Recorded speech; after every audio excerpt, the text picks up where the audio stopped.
Sau puar teli kiri kibla yok bandrung syakabol kop ar hajar apun riu. Ha kabagi dangsa sah riu teli kitim. Sau teli kitim ken yorung ling bagi playoff na kedeba Europe. Bat ar teli kitim ken yorung ling bagi intercontinental playoff. Ti haswa bang sepej ki e kitim kiba hapne kun ha ka playoff na Europe. Bat ki e kitim kiba hapne kun haga intercontinental playoff mentato na pechua ya kini kisau po art likiri playok banikai haka World Cup arah jarak pun riu. Bat na pedeng kini kisau po art likiri tang kawai kari kpayo rung ningkong haka World Cup arah jarak pun riu haka bakampat yo ilekai menaru. Bat kata kadai kuraka kapadonru ya kinong snong kabatang silak san pawa jarngun. Kapadai kari kebaritam na pedeng barok bayo rung syaka World Cup arah jar arpun riu. I sapu art likiri bayo rung syaka World Cup arah jar arpun riu hidai kini.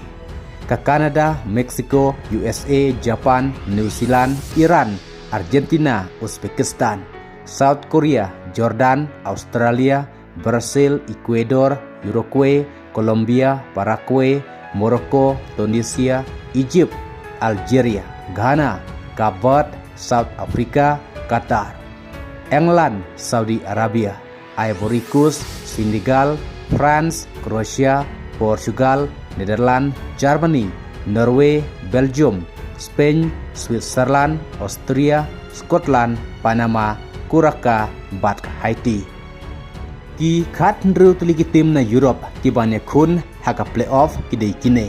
Haka bana kine ki khat ndru tuligi tim tang South Teli kinyo bandrung syaka World Cup arah jarak hundriu.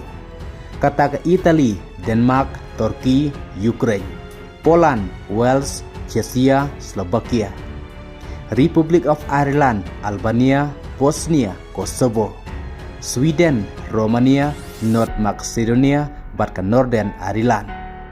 Hang ne don ki bakali bakumno ka Sweden kayo bandrung haka playoff haka bakayo tang arpon haka World Cup qualification. Andre South League team ki bashim ling baki jinglekai kayo EFN Nation League.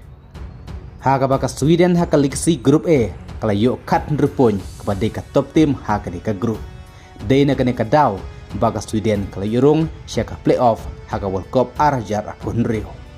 Juru ka Romania, North Macedonia, bat ka Northern Ireland. Kini ki South League team ki day lingba ka Nation League. Ang ta ki team ki bahapan na kun lingba ka playoff haka intercontinental playoff. Ki day kini haka ba na dewba Asia ka Iraq kane kun direct haka final persya ka Congo. Kawai na pedang juga ki team kan rung direct syaka World Cup arjar punriu. Haka ba ka jingle ka ju ki neru ki ba don ranking ki ba khamah kledu kini ka debate direct ka final. Kad ba kini ki tempat ki hapne kun haka semi final. Kata pedeng ke Bolivia, Jamaica, New Caledonia, bat Suriname. Kini kun ba ka semi final bat na pedeng kini ki South League team tang kawai kani urung syaka World Cup arah jarak hundreu. Kata ki bandang rung World Cup haupnai mat kamut South Lina Europe bat arteli kini ki bahap yang kun ing baga intercontinental playoff. Kublai shibon.